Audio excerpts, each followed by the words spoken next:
오늘 하나님 말씀은 사도행전 2장 1절에서 4절까지가 되겠습니다. 다 같이 한 목소리로 봉독을 하도록 하겠습니다. 시작. 오순절 날이 이미 이름에 저희가 다 같이 한 곳에 모였더니 홀련히 하늘로부터 급하고 강한 바람 같은 소리가 있어 저희 앉은 온 집에 가득하며 불의 혀같이 갈라지는 것이 저희에게 보여 각 사람 위에 임하여 있더니 저희가 다 성령의 충만함을 받고 성령이 말하게 하심을 따라 다른 방언으로 말하기를 시작하니라. 아멘. 오늘은 성령의 역사다라고 하는 그런 제목까지 같이 은혜를 나누기를 원합니다.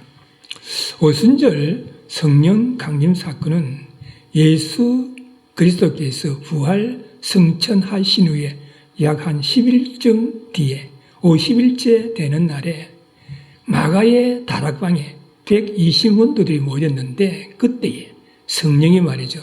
급하고 강한 바람 소리같이 불의 혀가 갈라지는 것 같이 임했다라고 성경은 말씀하고 있습니다. 이 사건을 통해서 제자들은 성령의 충만함을 받고 다른 나라의 언어로 방언을 하게 되면 예수님의 정인으로 강하고 담대하게 복음을 전하기 시작했습니다. 이는 말이죠. 구원 역사의 중요한 전환점이자 초대 교회가 탄생하는 계기가 된 사건입니다. 그러므로 오순절 사건은 새 언약 시대의 시작을 갖다가 알리는 것이고 교회의 탄생과 복음 전파의 본격적인 시작을 의미하는 것이고 성령을 통한 하나님의 임재의 능력이 교회와 신자들에게 주어지는 것을 상징하는 것입니다. 오순절 성령 강림의 의미를 갖다가 좀 더 구체적으로 설명을 한다라고 하면 첫째는 새 언약 시대의 시작이라고 볼 수가 있습니다. 구약 시대의 돌판에 새겨진 십계명에 이어가지고 신약 시대에는 성령이 마음판에 새겨져서 새로운 관계를 맺게 되는 것을 의미하는 것입니다. 두 번째로는 교회의 탄생입니다. 성령의 임재로 인해 가지고 제자들이 강하고 담대하게 복음 전파를 시작하면서 최초의 기독교 공동체인 교회가 시작이 되었다는 그런 사실입니다. 세 번째로는 하나님의 임재와 동행하심입니다. 성령 강림은 성령 하나님께서 인간 세상에 임하시고 우리 믿는 자들의 마음속에 내재하심으로 인해 가지고 우리와 함께 하시고 하나가 된다는 것을 의미하는 것입니다. 네 번째는 복음 전파의 시작입니다. 성령의 능력을 받은 제자들이 강하고 담대하게 예수님의 가르침을 갖다가 전파하기 시작하면서 기독교가 세상으로 퍼져나가게 된 결정적인 계기가 되었다라고 우리는 볼 수가 있습니다. 다섯 번째는 다양한 은사의 시작입니다. 성령 강림으로 인해 가지고 성도들은 방언과 같은 다양한 영적 은사를 경험하며 성령님의 인도하심을 따르게 되었다는 사실입니다. 그래서 말이죠. 오늘 본문에서는 오순절 성령 강림 사건에 대해서 말씀하고 있습니다.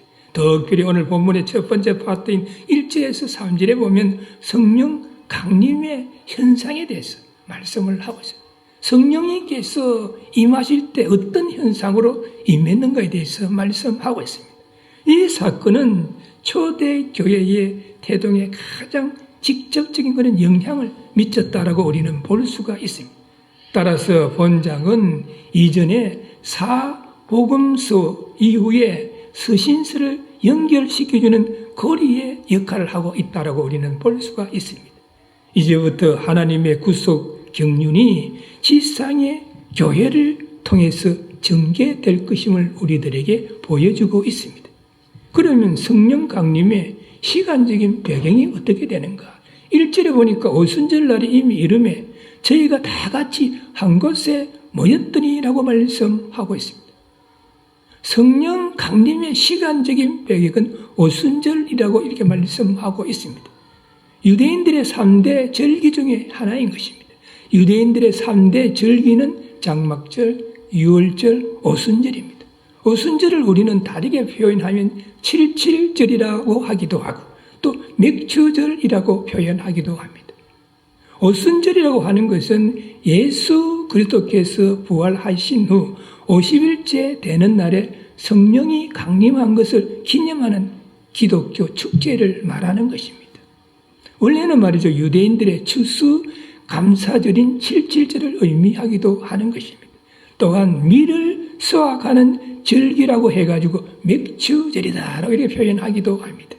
이름은 50일을 뜻하는 헬라어 펜테코스테에서 유래가 되었습니다. 그래서 말이죠, 오순절을 맞이해가지고 로마 전역에 흩어져 있던 경건한 유대인이나 이스라엘 전역에 흩어져 있던 경건한 유대인들 또는 유대교로 교정을 한 이방인들이 예루살렘 성전을 찾아온 것입니다. 왜냐하면 유대인들의 3대 절기에는 예루살렘에 올라가서 예루살렘 성전에서 예배를 드리도록 규정을 하고 있었기 때문인 것입니다. 그때 말이죠, 사도들을 포함한 120명의 문도들이 마가의 다락방에 모여서 합심하여 기도할 때 성령이 강림하는 놀라운 역사가 일어났다라고 말씀하고 있습니다. 어떻게 성령이 강림했습니까?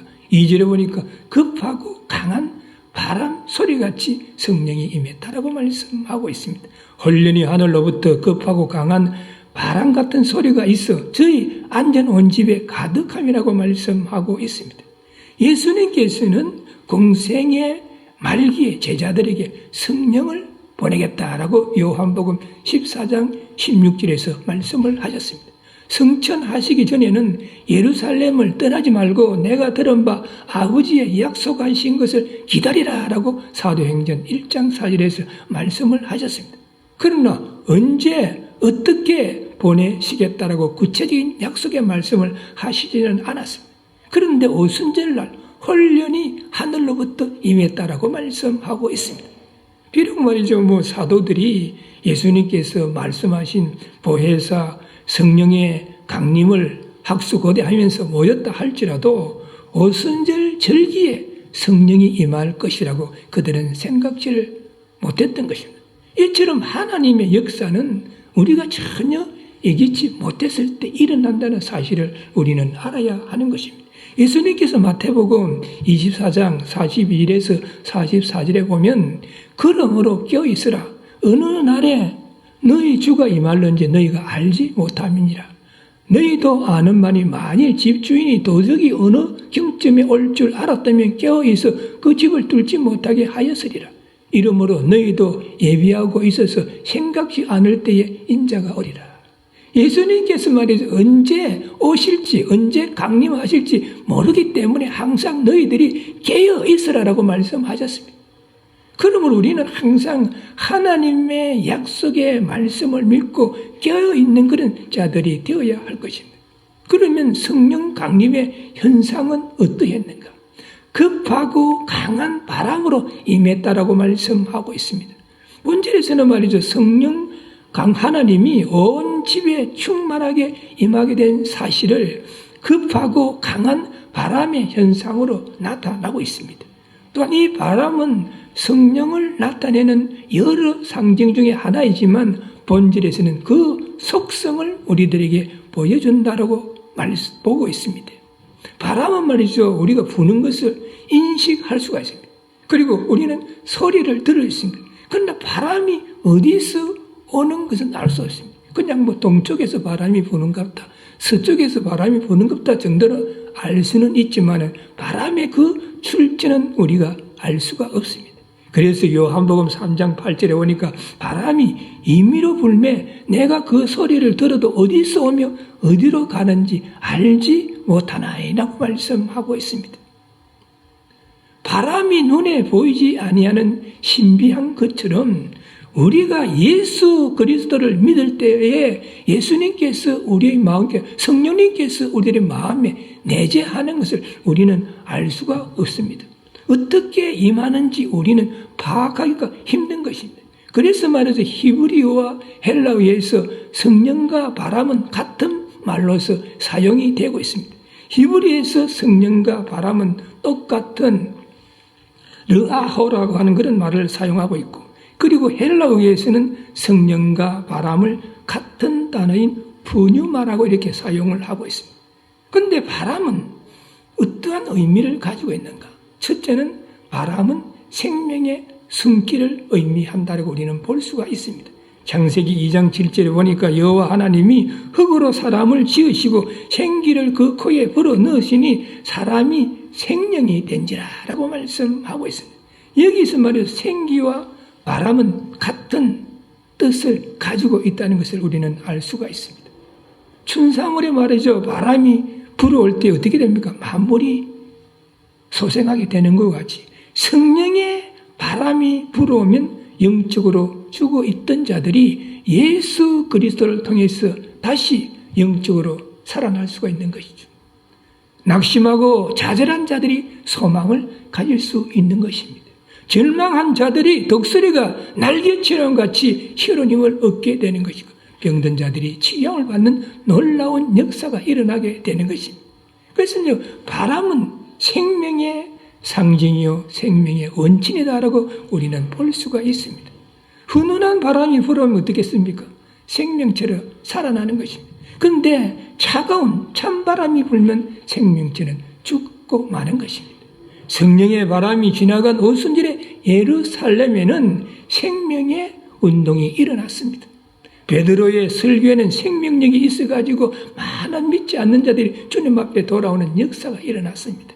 사도행전 2장 36절에 보니까 너희가 십자가에 못 박은 이 예수를 하나님이 주와 그리스도가 되게 하셨느니라 라고 이렇게 설교를 하니까 이 말씀을 들은 무리들이 형제들아 우리가 어찌 할 거라고 자신들이 탄식했다라고 사도행전 2장 37절에 말씀하고 있습니다. 그러면서 그들이 가슴을 치면서 회개해가지고 3천여 명이 주님 앞에 돌아왔다라고 2장 40절에서 말씀하고 있습니다. 이것은 무엇을 의미하는 것입니까? 인간의 생명이 호흡에 있음으로 인해 가지고 우리가 말이죠 생존하는 것처럼 성령은 영적인 호흡과 같아 가지고 하나님의 영, 즉 성령이 없이는 우리는 영적으로 존재할 수 없다는 것을 의미하는 것입니다. 그러므로 우리들의 심령에는 성령의 바람이 불어야만 우리는 회개할 수가 있고 예수 그리스도를 믿음으로 새 생명의 약동함을 받을 수 있다는 사실을 우리는 알아야 하는 것입니다. 또한 바람은 신비로운 것입니다.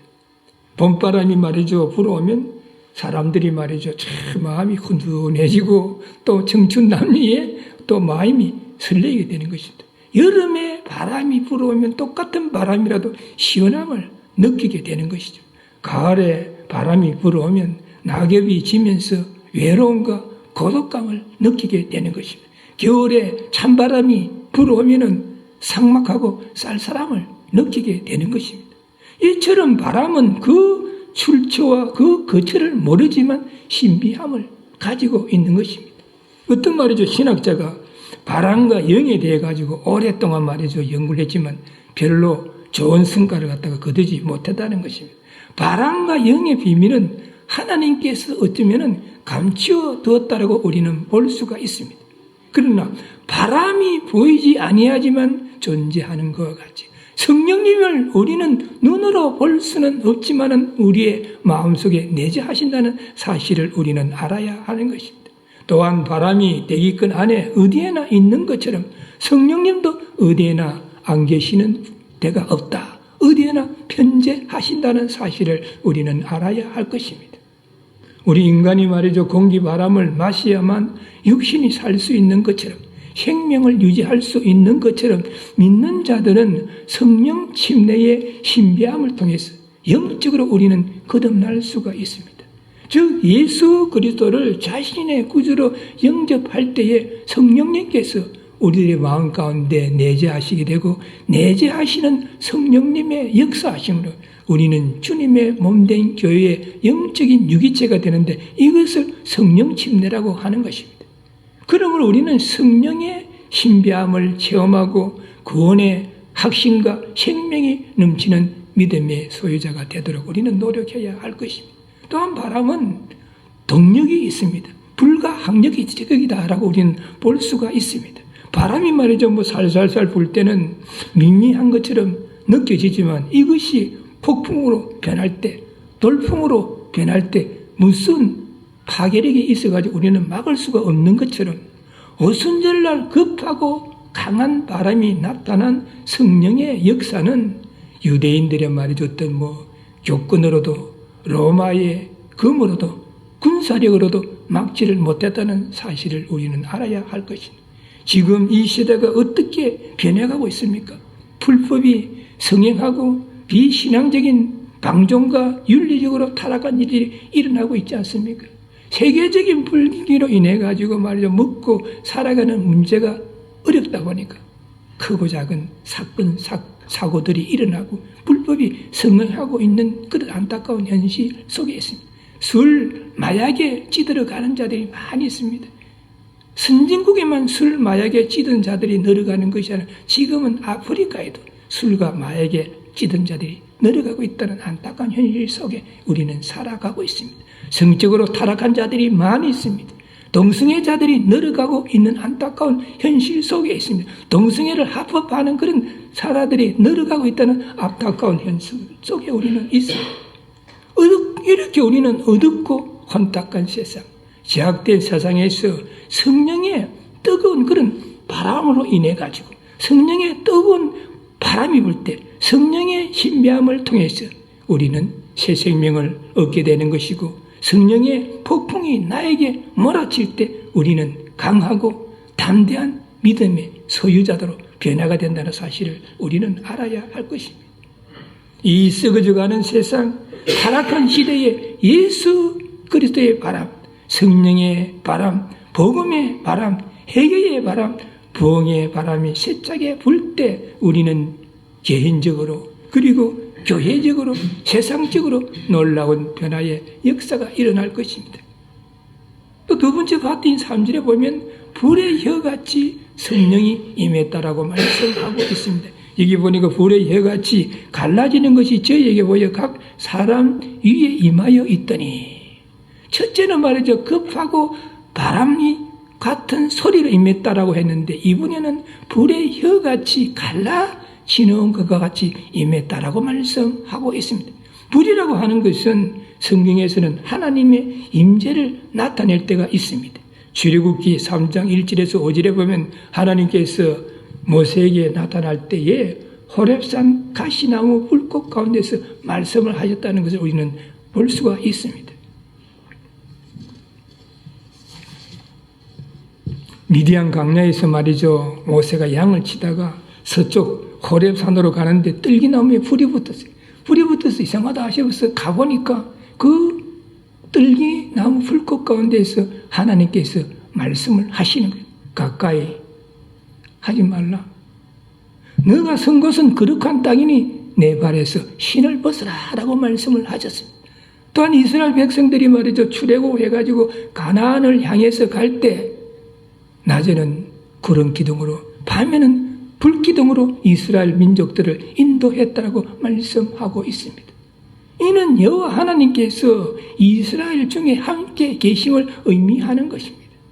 이와 같이 오늘 본문에서 120문도들이 마가의 다락방에서 합심하여 한자리에 모였을 때 각 사람에게 불꽃이 임했다는 거죠.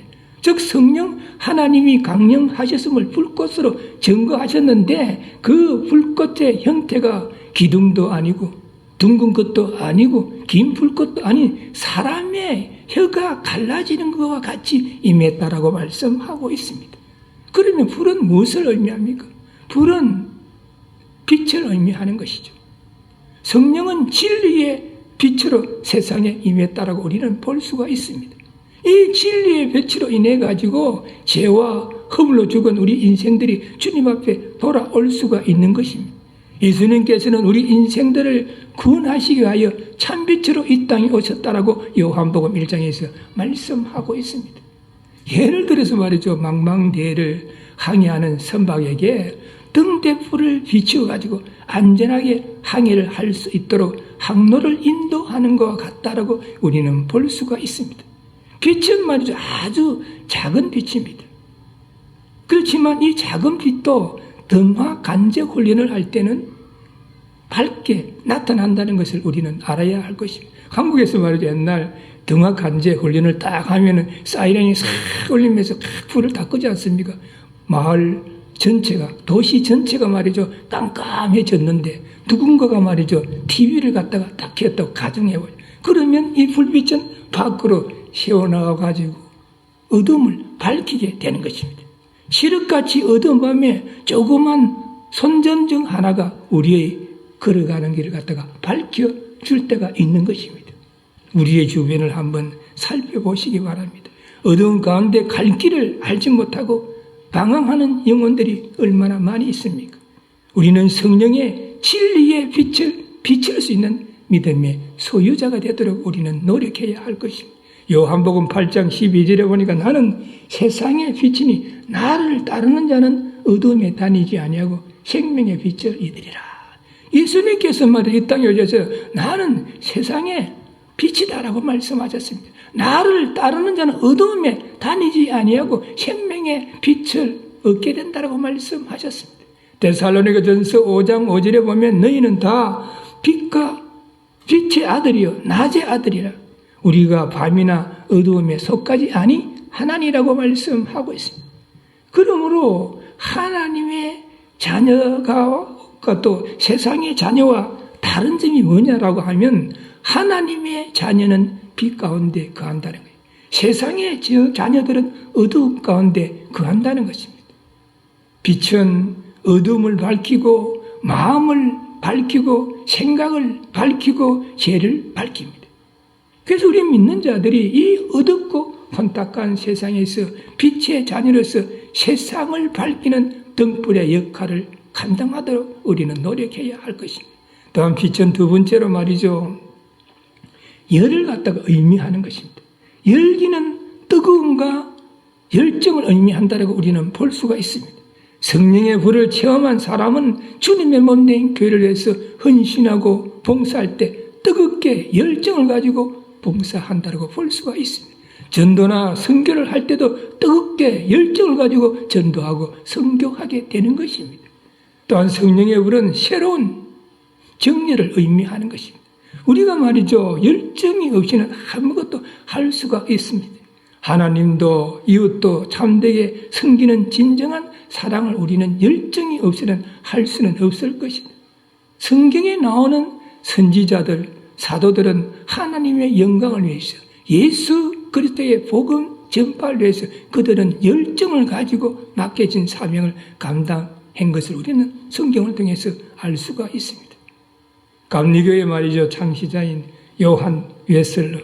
요한 웨슬러는 복음에 대한 열정이 있습니다. 그래서 그가 고백하기를 뭐라고 이야기했습니까? 세계는 나의 교구다라고 고백하면서 하나님께서 맡기신 사명을 잘 감당했다라고 말씀하고 있습니다.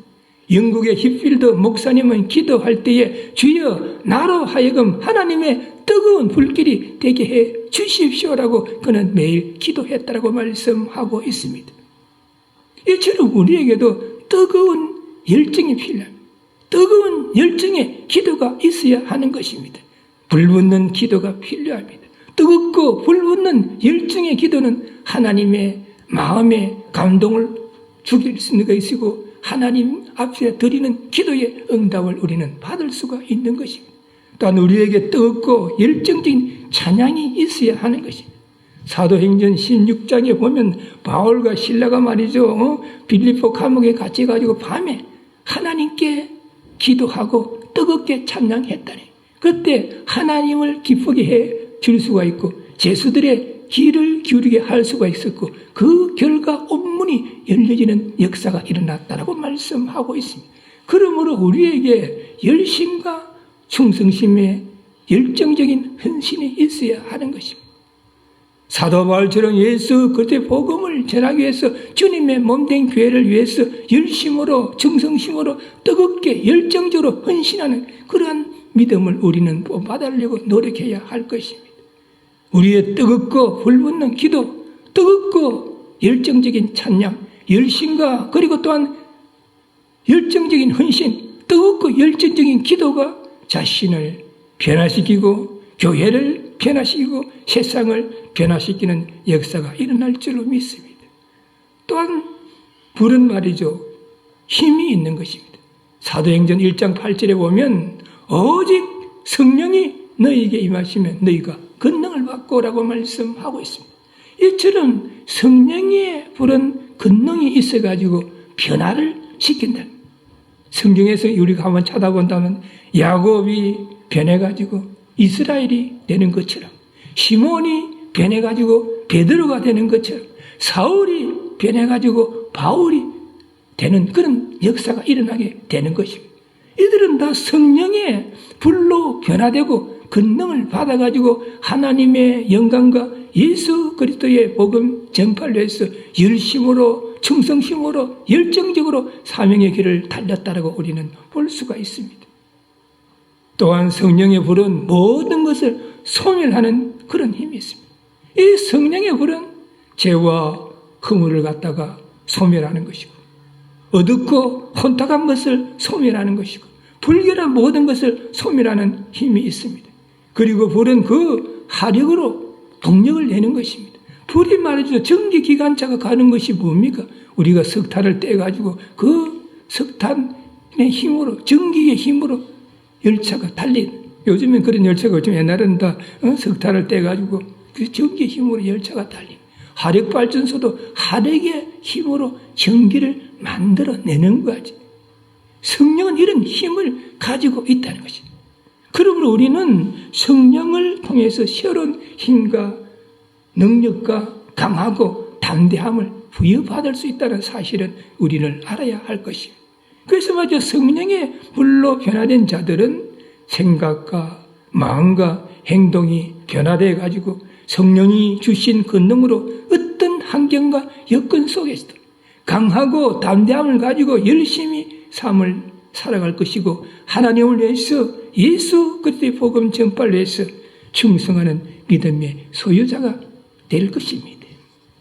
우리들의 변화된 삶과 믿음, 우리들의 열정적인 헌신과 봉사는 세상 믿지 않는 자들에게 본이 되고 도전이 될 것입니다. 하나님의 축복을 받을 수 있는 조건임을 우리는 알아야 할 것입니다. 그래서 말이죠, 오순절날 성령님이 우리에게 임했을 때 바람과 같이 급하고 강한 바람 같은 소리로 임했고, 그리고 불의 혀같이 그렇게 임했다는 거예요. 그리고 오늘 본문의 두 번째 봤던 사절에 보면 성령 강림의 결과에 대해서 말씀하고 있습니다. 성령 강림의 결과는 성령 충만함을 받았다라고 말씀하고 있습니다. 저희가 다 성령의 충만함을 받고 성령이 말하게 하심을 따라 다른 방언으로 말하기를 시작하니라라고 말씀하고 있습니다. 오순절날 말이죠, 한 자리에 모인 제자들을 포함한 120문도들에게 주어진 하나의 새로운 현상은 성령 강림을 통해서 그들이 성령 충만함을 받았다는 것입니다. 오늘날 우리가 말하는 성령 충만과 성령 침례는 서로 다른 것임을 알아야 하는 것입니다. 성령 침례라고 하는 것은 우리가 자신의 죄를 회개하고 예수 그리스도를 구주로 영접하는 순간에 우리들의 마음속에 내재하고 있는 성령님의 역사하심으로 주님의 몸된 교회의 영적인 유기체가 되는 단회적인 그런 사건입니다. 그에 반해서 성령 충만은 새롭게 거듭난 성도, 예수 그리스도를 믿음으로 인해서 새로운 피조물로 거듭나서 하나님의 자녀가 된 자들이 성령님의 인도하심을 따라서 살아가려고 노력할 때, 성령님의 인도하심을 따라서 바른 신앙생활을 할 때 나타나는 현상이 성령 충만한 것입니다. 그러나 오늘 본문 속에 오순절 성령 강림 사건에는 이 두 가지 현상이 동시에 일어났다고 우리는 볼 수가 있습니다. 그러면 우리가 성령 충만함을 받을 때 어떤 결과가 오겠습니까? 성령 충만함을 받을 때 첫째는 기쁨으로 찬양하게 되는 것입니다. 에베소서 5장 19절 보니까 시와 찬미와 신령한 노래들로 서로 화답하며 너희 마음으로 주께 노래하며 찬송하며라고 말씀하고 있습니다. 성령 충만한 성도는 인간적이고 세상적인 방법으로 살아가는 것이 아니라 세상사 무거운 짐들을 주님의 십자가 밑에 다 내려놓고 성령님의 인도하심을 따라 살아갈 때 근심, 걱정, 슬픔과 괴로움을 홀라주고 끙끙거리는 것이 아니라 슬픔과 괴로움 중에도 주 안에서 말이죠. 기쁨과 즐거움이 넘치는 그런 생활을 할 수가 있는 것이고, 고난과 한난 중에도 인내하면서 기쁨과 즐거움이 넘치는 생활을 할 수 있다는 것입니다. 그 결과 하나님을 찬송하게 되는 것입니다. 미국에 말이죠. 복음 선가 가수 중에 피터 빌 혼이라고 하는 분이 있어요. 피터 빌 혼이라고 하는 분인데, 이분의 간증에 의하면은 이분이 말이죠. 아이오와 주 포트 메디슨 형무소에서 제수들을 위해 가지고 자신이 말이요 찬양할 때가 있었다는 거예요. 그 제수들을 많고 찬양할 때에 자기가 날개가 상한 새는 다시 하늘을 날 수 없다라는 내용의 복음사를 갖다 탁 불렀다는 거예요. 그래서 말이 제수들이 거기 모여가지고 이제 복음 선가를 들었는데, 그 찬양 집회가 끝나고 나서 한 제수가 찾아와가지고 이런 질문을 했다는 거예요. 저처럼 날개가 상한 새는 영구히 날 수가 없습니까? 라고 이렇게 질문을 했다는 거예요. 이 말을 들은 빌론 씨는 아주 양심의 말이죠. 가책을 느낀다는 거예요. 왜 그렇습니까? 날개가 상한 새는 다시 하늘을 날 수 없다는 거예요. 제수들에게는 듣는 순간에 상처가 됐다는 거예요. 그래서 이분이 말이에요. 밤에 잠이 안 오더래요. 그래서 밤잠을 설치면서 이분이 작곡을 한 거예요. 작사, 작곡을 했는데 그 가사의 내용이 뭐냐면, 예수님에게 맡기면 실패한 과거도 새롭게 된다. 주님의 사랑에 그대를 맡기라. 그대의 날개는 다시 새로워지고 높이 높이 푸른 하늘로 날 수 있다라고 하는 그런 가사 내용의 복음성가를 다시 이 사람이 작사, 작곡을 했다. 그래서 이분이 그 새로 작사, 작곡의 이 복음성가를 쫙 불렀더니 20여 년이 지나가지고 이 빌론 씨가 YMCA에서 말이야 찬양을 다 그려 하고 있는데, 찬양이 끝나고 나니 어떤 한 육군 대령이 말이죠. 앞에 나와가지고 잠깐 간증을 하겠습니다. 라고 하면서 간증을 했다는 거예요. 그래서 이분이 뭐라고 이야기했냐면, 20년 전에 나는 말이죠. 아주 불량 청소년으로 살아가고 있었습니다. 그때 내가 감옥에 가게 되었고, 감옥에서 말이지, 그때 이 빌론, 이 복음성가 가수가 들은 그 복음성가를 들었는데, 그 복음성가를 듣고 그 가사와 그리고 또한 그 곡에 내가 말이죠. 참 은혜를 받고 도전이 돼가지고 더 인생을 내가 열심히 살아야 되겠다라고 해가지고 자기가 제약된 길로 가르지 않으니까 열심히 성실하게 살한 결과 지금 이렇게 내가 육군 대령이 될 수가 있었습니다. 라고 이렇게 간증을 했다는 거죠. 이처럼 성령이 충만하면 우리는 기쁨으로 찬양할 때 역사가 일어나게 되는 것입니다. 또한 성령이 충만할 때 우리는 성령의 열매를 맺게 되는 것입니다. 갈라디아서 5장 22절에서 23절에 보니까 오직 성령의 열매는 사랑과 희락과 화평과 오래 참음과 자비와 양성과 충성과 온유와 절제라고 이렇게 말씀하고 있습니다. 성령이 충만하면 성령의 열매를 맺게 되는 거예요. 하나님과의 관계에서 사랑과 희락과 화평의 열매를 맺게 된다는 거예요. 사랑이라고 하는 것은 성령의 열매를 갖다가 대표한다라고 우리는 볼 수가 있습니다. 그래서 말이죠. 우리가 사랑의 열매를 맺으면 고린도전서 13장 13절에 보면 믿음, 소망, 사랑 그 중에 제일은 사랑이다라고 말씀하고 있어요. 여기서 말하는 사랑은 자신의 목숨까지도 내어줄 수 있는 아가페의 사랑을 말하는 것입니다. 그리고 또한 희락의 열매를 맺는, 희락이라고 하는 것은 사랑의 열매가 있는 곳에 희락이 있습니다. 여기서 말하는 희락은 단순히 기쁨, 조이가 아닌 것입니다. 우리에게 향하신 하나님의 사랑을 전적으로 의지하는 믿음으로 말미암아서 생기는 기쁜 마음을 갖고 희락이라고 표현을 하는 것입니다. 그래도 화평이 우리에게 주어진다. 기독교 복음만이 가지는 특별한 단어입니다. 세상에서 말하는 평화, 피스와 성경에서 말하는 이 평화는 다른 것입니다. 성경에서 말하는 평화는 피스 위드 갓, 하나님이 함께 하심으로 인해 가지고 우리에게 주어지는 평화를 말하는 것입니다. 또한 우리가 성령이 충만하면 대인관계 속에서는 오래 참음과 자비와 양선의 열매를 맺게 된다. 오래 참는다는 것은 긴 마음, 인내하는 마음을 뜻하는 거예요. 또한 자비라고 하는 것은 가장 좋은 것을 갖다가 베풀어 주는 것을 말합니다. 우리가 말해도 예수 그리스도 밖에 있었을 때는 항상 내 입장에서만 생각하고 내가 뭔가를 취하려고 했는데 예수 그리스도를 알고 나서부터는 낮아지고 겸손한 마음으로 상대방의 입장에서 생각해주는 인자하고 간대한 그런 태도이며 도와주는 그런 것이 자비다라고 우리는 볼 수가 있습니다. 또는 양선이라고 하는 것은 예부적인 친절로서 말이죠. 선행을 베푸는 행실을 말합니다. 또한 우리가 성령이 충만하면 자기 자신과의 관계에서는 충성과 온유와 절제의 열매를 맺게 되는 거예요. 충성이라고 하는 것은 신실하다, 굳게 붙잡다, 신뢰할 만한 인격이 된다는 그런 뜻을 가지고 있습니다. 하나님에 대해서 예수 그리스도에 대한 신앙, 사역에 대한 성실함이 충성이다라고 우리는 볼 수가 있습니다. 온유라고 하는 것은 자기 자신을 다스려가지고 통제할 수 있는 것을 말합니다. 또한 절제라고 하는 것은 언어의 뜻은 자기 파악, 자기 조절로서 스스로 자기 자신을 조절하고 통제하는 것을 말합니다. 그래서 말이죠. 우리가 성령이 충만하면 사랑과 희락과 합심과 오래 참음과 자비와 양성과 충성과 온유와 절제의 열매를 맺게 된다는 사실을 우리는 알아야 할 것입니다. 또한 우리가 성령이 충만한 능력 있는 정인이 될 수가 있는 것입니다. 사도행전 4장 31절에 보니까 우리가 다 성령 충만하여 담대히 하나님의 말씀을 전하니라. 성령이 충만하면 하나님의 말씀을 담대히 전하게 된다고 말씀하고 있습니다. 사도행전 5장 42절에 보니까 저희가 날마다 성전에 있든지 집에 있든지 예수는 그리스도라 전도하기를 쉬지 아니하니라라고 말씀을 하고 있습니다.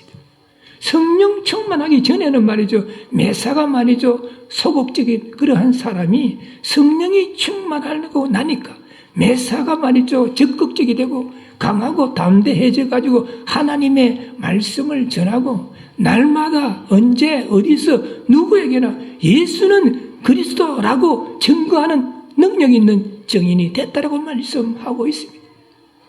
예수님께서 성천하시기 전에 뭐라고 말씀하셨습니까? 땅 끝까지 이르러 내 정인이 되라 라고 말씀하셨습니다. 우리 모두 성령 충만함을 받아가지고 성령의 열매를 맺고 항상 기쁨으로 찬송하며 언제 어디서나 누구에게나 예수는 그리스도라고 증거하며 땅 끝까지 이르러 예수 그리스도의 정인이 되시 하나님의 영광을 드러내며 또 예수 그리스도의 향기를 받을 수 있는 믿음의 소유자들이 되시기를 주님의 이름으로 축원합니다. 기도하시겠습니다. 좋으신 하나님, 11월의 첫째 주일날 오늘도 저희들이 세상사에 눈 돌리지 아니하고 이렇게 주님 전에 모여서 하나님 앞에 마음과 뜻과 정성을 다하여 예배드리게 하시고 진리의 말씀 안에서 은혜를 나눌 수 있게 하여 주심을 감사를 드립니다. 오늘 진리의 말씀은 우리에게 교훈하시기를 오순절날 마가의 다락방에 120문도가 모였을 때에 성령님이 급하고 강한 바람소리같이 임하였고 불의 혀같이 갈라지는 같이 임하였다라고 말씀하셨고 또한 그 성령을 받은 120문도가 성령 충만하였다고 말씀하셨사오니 우리 모두 성령 강림의 사건을 다시 한번 바르게 이해하게 하시고 다시 한번 마음판에 새길 수 있게 하여 주옵소서. 그래야 우리 모두 세계적인 불경균하여 어렵고 힘이 든다 할지라도 환경과 여건 바라보지 말게 하여 주시옵소서. 우리가 성령 충만하여서 성령의 권능을 가지고 지역사회 복음화를 위해서 열심히 충성심으로 열정적으로 전도하게 하여 주시옵시고 땅끝까지를 이르러 정인의 사명도 잘 감당하는 능력의 그러한 믿음의 소유자들이 될 수 있도록 인도하시고 축복하여 주옵소서. 우리 주 예수 그리스도의 이름으로 간절히 기도드리옵나이다. 아멘. 지금은 길이요 진리요 생명이 되는 우리 주 예수 그리스도의 은혜와 죄와 허물로 죽었던 우리 인생들을 구원하시기 위하여 독생자 예수 그리스도를 아끼지 아니하시고 이 땅에 참 빛으로 보내신 하나님의 크신 사랑과 오늘도 우리들의 마음 가운데 내재하시고 감화 감동케 하시는 성령님의 역사하심이 오늘 전구된 말씀을 통하여 성령 강림의 바른 그런 믿음을 가지고 우리가 성령님의 충만함으로 또 성령의 권능을 가지고 언제 어디서나 누구에게나 정인된 사명을 잘 감당하기를 소원하는 이 자리에 머릿속에 모든 분들과 그 가정과 삶의 현장 위에 지금으로부터 영원까지 함께할지어다. 아멘.